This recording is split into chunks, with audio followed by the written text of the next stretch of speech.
ನಮಸ್ಕಾರ. ಇವತ್ತಿನ ದಿನ ಇಂಡಿಯನ್ ಮಾರ್ಕೆಟ್ ಓಪನ್ ಆಗಿದ್ದು ಗ್ಯಾಪ್ ಅಪ್ ಅಲ್ಲಿ ಆ ಗ್ಯಾಪ್ ಅಪ್ ಬ್ರೇಕ್ಔಟ್ ಆಗಿತ್ತು.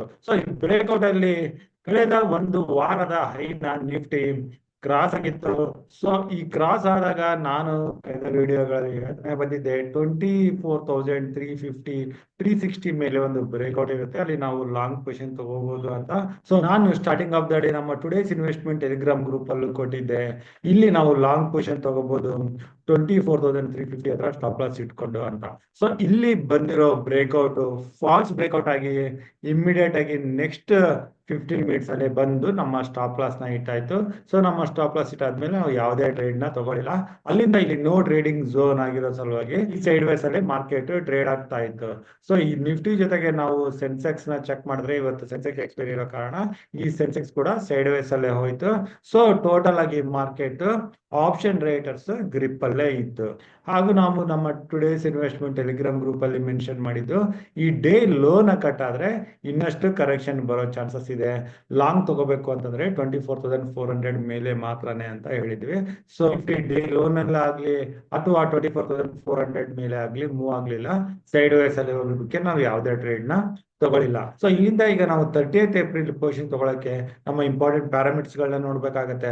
ನಮ್ಮ ಇಂಪಾರ್ಟೆಂಟ್ ಪ್ಯಾರಾಮೀಟರ್ಸ್ ಗಳಲ್ಲಿ ಇಂಡಿಯಾ ವಾಲಟಿಲಿಟಿ ಇಂಡೆಕ್ಸ್ ಇನ್ನು 17ರ ಮೇಲೇನೆ ಇದೆ.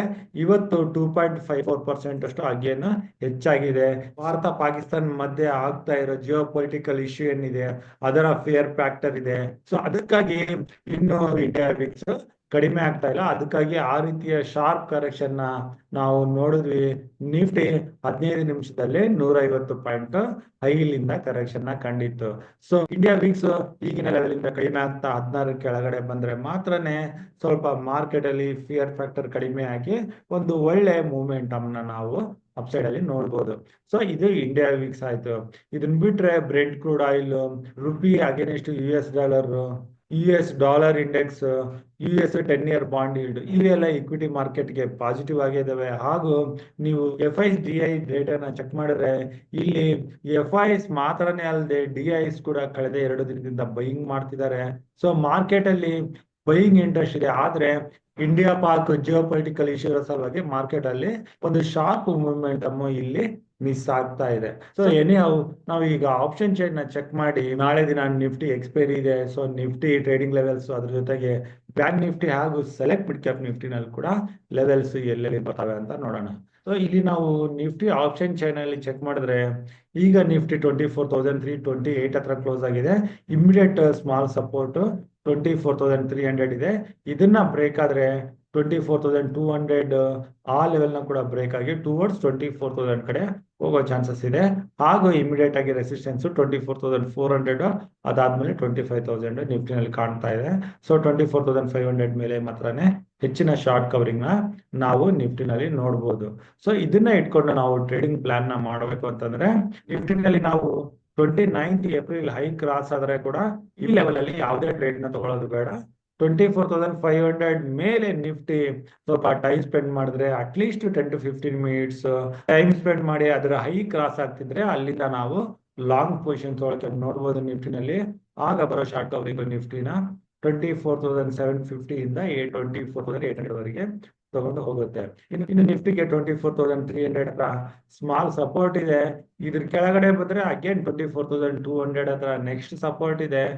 ನಾವು ಪುಟ್ ಪೊಸಿಷನ್ ತಗೊಳಕ್ಕೆ ಯೋಚನೆ ಮಾಡ್ಬೇಕು ಅಂತಂದ್ರೆ 24,200 ಕೆಳಗಡೆ ಮಾತ್ರ ಪುಟ್ ಪೊಸಿಷನ್ ತಗೊಳಕ್ಕೆ ನೋಡ್ಬೋದು. ಇಲ್ಲಿಂದ 200 ಪಾಯಿಂಟ್ಸ್ ಮೂವ್ಮೆಂಟಮ್ 24,000 ವರೆಗೆ ನಾವು ಮೂವ್ಮೆಂಟಮ್ ನ ಎಕ್ಸ್ಪೆಕ್ಟ್ ಮಾಡ್ಬೋದು. ಇನ್ನು ಕೆಳಗಡೆ 24,200 ಇಂದ ಮೇಲೆ 24,500 ಈ 300 ಪಾಯಿಂಟ್ ರೇಂಜ್ ನ ಆಸ್ ಎ ಆಪ್ಷನ್ ಬೈಯರ್ಸ್ ನಾವು ಇಲ್ಲಿ ಟ್ರೇಡ್ ಮಾಡೋದನ್ನ ಅವಾಯ್ಡ್ ಮಾಡೋದು ಒಳ್ಳೇದು. ಮಾರ್ಕೆಟ್ ಸೈಡ್ ವೈಸ್ ಅಲ್ಲಿ ಹೋದ್ರೆ ಪ್ರೀಮಿಯಂ ಡಿಕೆ ಆಗಿ ಲಾಸ್ ಆಗೋ ಚಾನ್ಸಸ್ ಇರುತ್ತೆ. ಓನ್ಲಿ ಬ್ರೇಕ್ಔಟ್ ಅಬೌಟ್ 24,500 ಅಥವಾ ಬ್ರೇಕ್ ಡೌನ್ ಬಿಲೋ 24,200 ಟ್ರೇಡ್ ಮಾಡೋದ್ರಿಂದ ನಮ್ಗೆ ಅಟ್ಲೀಸ್ಟ್ ಒಂದು ಒಳ್ಳೆ ಮೂಮೆಂಟಮ್ ಸಿಗೋ ಚಾನ್ಸಸ್ ಇರುತ್ತೆ. ಸೊ ಇದು ನಿಫ್ಟಿ ಆಯ್ತು. ಇನ್ನು ಬ್ಯಾಂಕ್ ನಿಫ್ಟಿಗೆ ಬಂದ್ರೆ ಬ್ಯಾಂಕ್ ನಿಫ್ಟಿ ಡೇ ಲೋನ್ ಅಲ್ಲಿ ಬಂದು ಕ್ಲೋಸ್ ಆಗಿದೆ. ನಿಫ್ಟಿ ಫ್ಲಾಟ್ ಆಗಿ ಕ್ಲೋಸ್ ಆದ್ರೆ ಬ್ಯಾಂಕ್ ನಿಫ್ಟಿ 41 ಪಾಯಿಂಟ್ಸ್ ನೆಗೆಟಿವ್ ಅಲ್ಲಿ ಕ್ಲೋಸ್ ಆಗಿದೆ. ಸೊ ನಾವು ಬ್ಯಾಂಕ್ ನಿಫ್ಟಿ ಏನಾದ್ರು ಓಪನಿಂಗ್ ಇಂದಾನೆ 29th ಏಪ್ರಿಲ್ ಲೋನ್ ಕಟ್ ಆದ್ರೆ ಅಲ್ಲಿಂದ ಪುಟ್ ಪೊಸಿಷನ್ ತೊಗೊಳಕ್ಕೆ ನೋಡ್ಬೋದು. ಇಲ್ಲಿ ಬ್ಯಾಂಕ್ ನಿಫ್ಟಿಗೆ ಮೊದಲನೇ ಸಪೋರ್ಟ್ 55,000 ಆಗುತ್ತೆ. ಸೊ ಪ್ರಾಬಬ್ಲಿ ಆ ಲೆವೆಲ್ ಕೂಡ ಬ್ರೇಕ್ ಆಗಿ ಬ್ಯಾಂಕ್ ನಿಫ್ಟಿ 54,600 ವರೆಗೆ ಬರೋ ಚಾನ್ಸಸ್ ಇರುತ್ತೆ. ಸೊ ನಾವು ಬ್ಯಾಂಕ್ ನಿಫ್ಟಿನಲ್ಲಿ 29th ಏಪ್ರಿಲ್ ಲೋ ಕೆಳಗಡೆ ಪುಟ್ಟು ಪೊಸಿಷನ್ ತೊಗೊಳಕ್ಕೆ ನೋಡ್ಬೋದು. ಇನ್ನು ಲಾಂಗ್ ಅಲ್ಲಿ ಪೊಸಿಷನ್ ತಗೋಬೇಕು ಅಂತಂದ್ರೆ ಬ್ಯಾಂಕ್ ನಿಫ್ಟಿ 56,000 ಮೇಲೆ ಮಾತ್ರನೇ ಸ್ಟ್ರಾಂಗ್ ಆಗಿರುತ್ತೆ. ಸೊ ನಾವು ಬ್ಯಾಂಕ್ ನಿಫ್ಟಿನಲ್ಲಿ 55,300 ಇಂದ 56,700 ಪಾಯಿಂಟ್ ರೇಂಜ್ ಅಲ್ಲಿ ಯಾವುದೇ ಟ್ರೇಡ್ ನ ತಗೊಳ್ಳೋದು ಬೇಡ. ಸೊ ಈ ಲೆವೆಲ್ ಅಲ್ಲಿ ಹೈ ವಾಲಟಿಲಿಟಿ ಅಥವಾ ಅನ್ಸರ್ಟೈನ್ ಮೂಮೆಂಟಮ್ ಬರೋ ಚಾನ್ಸಸ್ ಇರ್ತವೆ. ಸೊ 56,000 ಕ್ರಾಸ್ ಆದ್ರೆ ಅಲ್ಲಿ ಲಾಂಗ್ ಪೊಸಿಷನ್ಸ್ ಅಥವಾ 55,300 ಕೆಳಗಡೆ ಪುಟ್ಟು ಪೊಸಿಷನ್ ತಗೊಳಕ್ಕೆ ನೋಡೋಣ. ಇನ್ನು ನಾವು ಸೆಲೆಕ್ಟ್ ಮಿಡ್ ಕ್ಯಾಪ್ ನಿಫ್ಟಿಗೆ ಬಂದ್ರೆ ಇದು ಕೂಡ ಡೇ ಲೋನ್ ಅಲ್ಲಿ ಬಂದು ಕ್ಲೋಸ್ ಆಗಿದೆ. ಸೊ ಸೆಲೆಕ್ಟ್ ಮಿಡ್ ಕ್ಯಾಪ್ ನಿಫ್ಟಿನಲ್ಲಿ ಕೂಡ ನಾವು 29th ಏಪ್ರಿಲ್ ಲೋ ಕೆಳಗಡೆ ಪುಟ್ಟು ಪೊಸಿಷನ್ ತಗೊಳಕ್ಕೆ ನೋಡ್ಬೋದು. ಇದೇನಾದ್ರೂ ಡೈರೆಕ್ಟ್ ಆಗಿ ಗ್ಯಾಪ್ ಡೌನ್ ಆದ್ರೆ ಯಾವುದೇ ಪೊಸಿಷನ್ ತಗೊಳ್ಳೋದು ಬೇಡ. ಏನಾದ್ರೂ ಫ್ಲಾಟ್ ಆಗಿ ಓಪನ್ ಆಗಿ 29th ಏಪ್ರಿಲ್ ಲೋ ಕಟ್ ಆದಾಗ ಮಾತ್ರ ನಾವು ಪುಟ್ಟು ಪೊಸಿಷನ್ ತಗೊಳಕ್ಕೆ ನೋಡ್ಬೋದು. ಆಗ ಇದು ಕೆಳಗಡೆ 12,000 ವರೆಗೂ ಬರೋ ಚಾನ್ಸಸ್ ಇರುತ್ತೆ. ಸೊ ಇಲ್ಲಿ ಪುಟ್ಟು ಪೊಸಿಷನ್ ತಗೊಳಕ್ಕೆ ನೋಡ್ಬೋದು.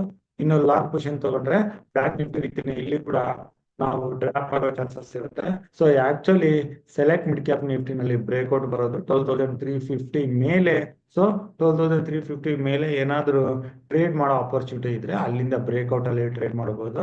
ಮೇಲೆ 12,350 ಇಂದ ಕೆಳಗಡೆ 12,200 ಅದು ನಾವು ನೋ ಟ್ರೇಡಿಂಗ್ ಝೋನ್ ಅಂತ ಮಾರ್ಕ್ ಮಾಡ್ಕೊಂಡು ಹೋಗ್ಬೇಕಾಗತ್ತೆ. ಸೊ ಈ ರೀತಿ ನಾವು ನಿಫ್ಟಿ ಬ್ಯಾಂಕ್ ನಿಫ್ಟಿ ಹಾಗೂ ಸೆಲೆಕ್ಟ್ ಮಿಡ್ ಕ್ಯಾಪ್ ನಿಫ್ಟಿನಲ್ಲಿ 30th ಏಪ್ರಿಲ್ ಬುಧವಾರ ದಿನ ಟ್ರೇಡ್ ಮಾಡೋಣ. ಸೊ ನಿಮ್ಗೆ ಏನಾದ್ರೂ ಇನ್ನೂ ಹೆಚ್ಚಿನ ಮಾಹಿತಿ ಬೇಕಾಗಿದ್ರೆ ನೀವು ನನಗೆ ಡೈರೆಕ್ಟ್ ಆಗಿ ಕಾಂಟ್ಯಾಕ್ಟ್ ಮಾಡಬಹುದು. ನನ್ನ ನಂಬರ್ 9845852716. ಸೊ ಇಷ್ಟು ಹೇಳ್ತಾ ಇವತ್ತಿನ ವಿಡಿಯೋ ಇಲ್ಲಿಗೆ ಮುಗಿಸ್ತಾ ಇದ್ದೀನಿ. ನನ್ನ ಮುಂದಿನ ವಿಡಿಯೋ ಬರೋವರೆಗೂ ನಿಮ್ಗೆ ನನ್ನ ಕಡೆಯಿಂದ ಧನ್ಯವಾದಗಳು. Thank you.